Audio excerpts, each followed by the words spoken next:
Alright, listen, I know this is a bit of a silly matchup, but hear me out.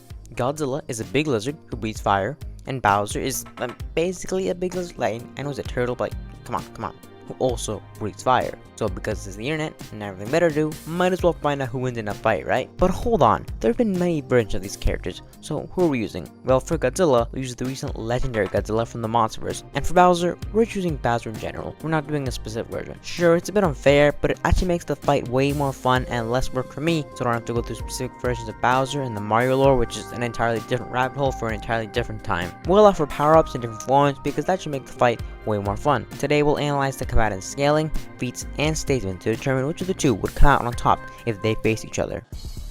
Since you're watching this channel, you're probably very familiar with Godzilla, so we'll save him for later. Instead, let's talk about the king of the Koopas, Bowser. Bowser's been around since 1985 with the very first Super Mario Bros. Ever since then, he's been portrayed as an incredibly powerful villain when he's not partying around and playing golf with the Mario gang. Bowser's best feat, or feats, coincidentally all revolve around celestial bodies, more specifically black holes. Yeah, Bowser's a thing with black holes.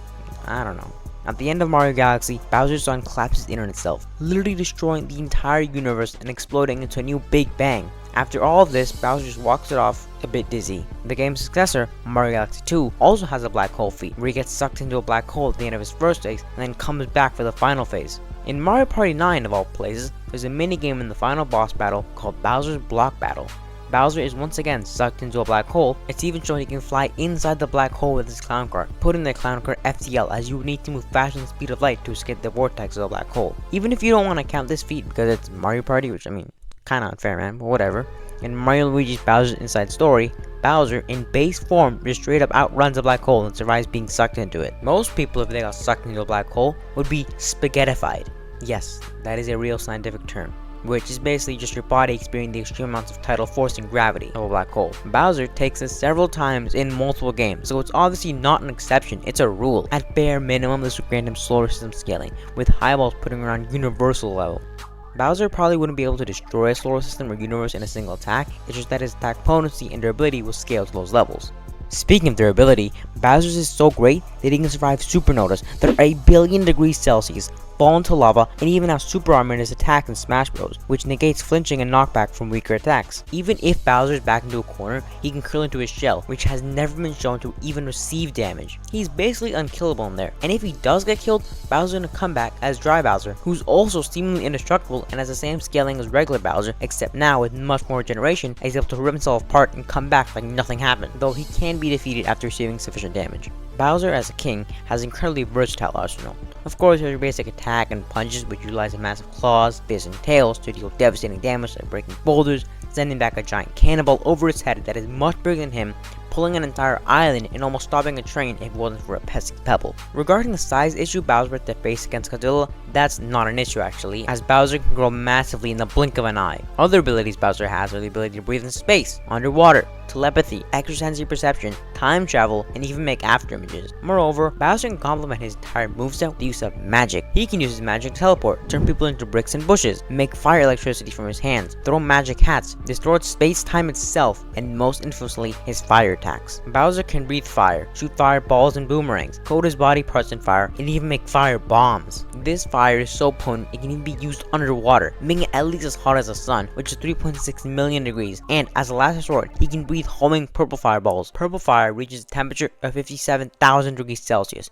even hotter than the sun. However, Bowser's not just a big brute, he's surprisingly endurable and intelligent. He can fight for days, even weeks on end. One time, he fought Bowser Jr. over 342 times on near equal footing without showing a hint of fatigue. Despite falling back on the same plan every time, Bowser is brilliant as he's raised and organized an entire army, including its ranks, regions, strategies, and everything else comes in an army and being king, as well as remaining his respected leader for over 35 years. Seriously, no matter how many Goombas and Koopas he seems to send to their death, they still remain loyal and respectful to him, enough so that they'd rather just send themselves to their death than disappoint their king. He's also a genius, at least according to himself, as he states that he has an IQ of 98,000. Bowser could be boasting, but even if he is, he's certainly not stupid, as he's a fantastic mechanic and architect. He's constructed vehicles of all sorts, from airships to cars and even giant mechs, as well as weapons, cities and castles with a bunch of traps, even if those very same traps somehow always end up being his downfall. That's Bowser's biggest weakness, his temper. If he gets aggravated, Bowser will often make many mistakes,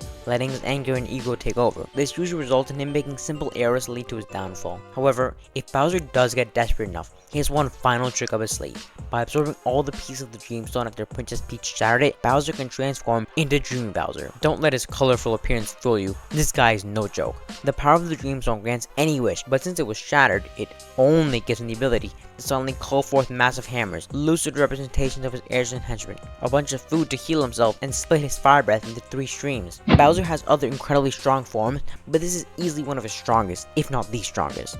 As you can see, this princess kidnapping, power star loving, turtle father is no joke, even if an overweight middle-aged Italian plumber always seems to get the better of him. For over 165 million years, dinosaurs roamed the earth, spanning several periods when the Earth's radiation level was through the roof compared to today. That was until the Permian extinction event, a giant asteroid that killed 90% of all life on Earth, but not Godzilla.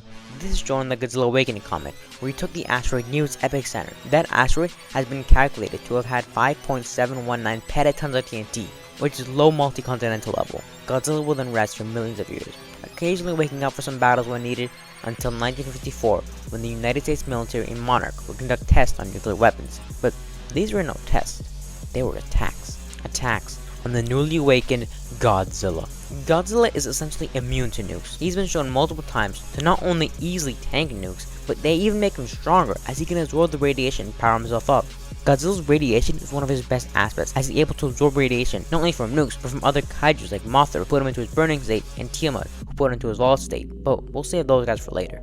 Godzilla's best scaling comes from his foes, most notably King Ghidorah and Shimu. King Ghidorah passively generates storms, which are multi-continental level, but to move these storms will put him around moon level, but that's not enough for Godzilla, as he's able to rip off the Hydra's head and face him pretty evenly one-on-one, scaling him to that moon level. But what about those forms mentioned earlier? Well, Godzilla's 2 strongest forms are his burning and evolved state. The debate on which one is stronger is an entirely different topic, so we'll just take them both. In his burning state, Godzilla could basically no-sell King Ghidorah. In GXK, Godzilla went to his evolved state, which for all intents and purposes is 20 times multiplied to his base. We'll talk about how OP that is later on. In terms of brute strength, Godzilla excels in that category, as not only is he a skilled hand-to-hand combatant, but he can also throw in titans like Kong, King Ghidorah, and Shimu, who at a low ball is estimated to around 200,000 metric tons. Godzilla isn't just strong, he's also incredibly fast. Due to his sheer size, he can sprint through cities easily, but we can do better than that. Other titans like King Ghidorah and Kong can react and even dodge Godzilla's atomic breath, which is made up of Cherenkov light, which moves at 75% the speed of light. Not only is Godzilla faster than those titans, but his evolved state also gives him a speed boost, putting his speed around light speed to FTL.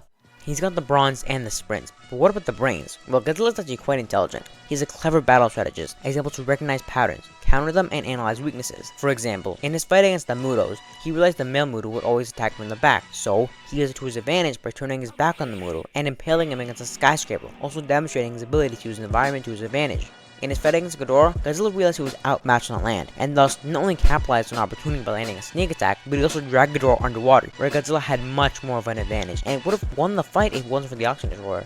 If you think Bowser was a clever strategist, so is Godzilla, as he's shown multiple times to prepare for upcoming threats, like how he hunted Kong and gathered radiation for his fight against Shimo. Godzilla also has much more experience than Bowser, being around for hundreds of millions of years and fighting all sorts of threats, from the military to low-level kaiju to other alpha titans. Godzilla is the king of the monsters, and thus has a multitude of amazing abilities, such as nuclear pulses, extrasensory perception of other titans, and is an amazing swimmer. But what's a Godzilla without his most famous ability, his atomic breath? The legendary Godzilla's atomic breath is one of the strongest in the series, and has been stated to be nature's strongest weapon, and that's not an exaggeration, as it can blast a tunnel from Hong Kong to the center of the Earth, and has a destructive force of around moon to planet levels, as the breath works on a nucleosynthetic or subatomic level. But it gets even more ridiculous. Later in GVK, he fights Mechagodzilla and stalemates the robot's atomic breath while being at 50% power. Mechagodzilla's atomic breath was stated to be over 2,000 times stronger than Godzilla's atomic breath. When Godzilla gets hit by the attack, he takes it very well, putting Godzilla's atomic breath and the Titan himself to large planetary levels due to that 2,000 times multiplier. But wait,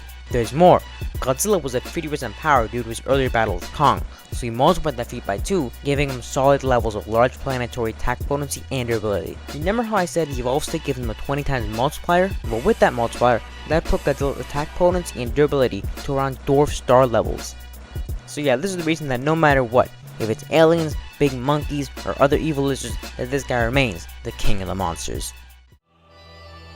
Alright, these guys are obviously very strong, so why is the video called Godzilla vs Bowser isn't even close? Well, let's just look at it. If we lowball Bowser and highball Godzilla, then Bowser's attack potency and durability would be around the solar system, whereas Godzilla is only star level. If we midball both of them, Bowser would be around galaxy level to universal level. In contrast, Godzilla would only be around large planetary to dwarf star.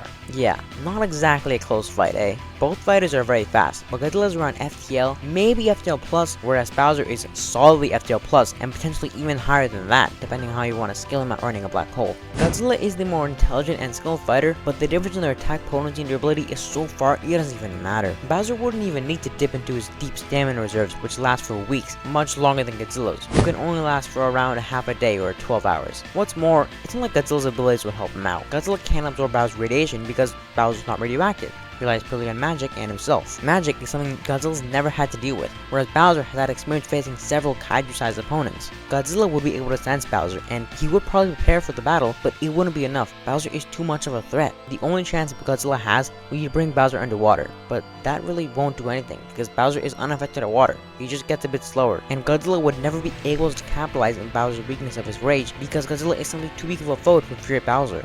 All in all, Bowser's skill is much higher than Godzilla, and any tricks Godzilla might have will be insufficient to deal with the fiercest of the Star Children.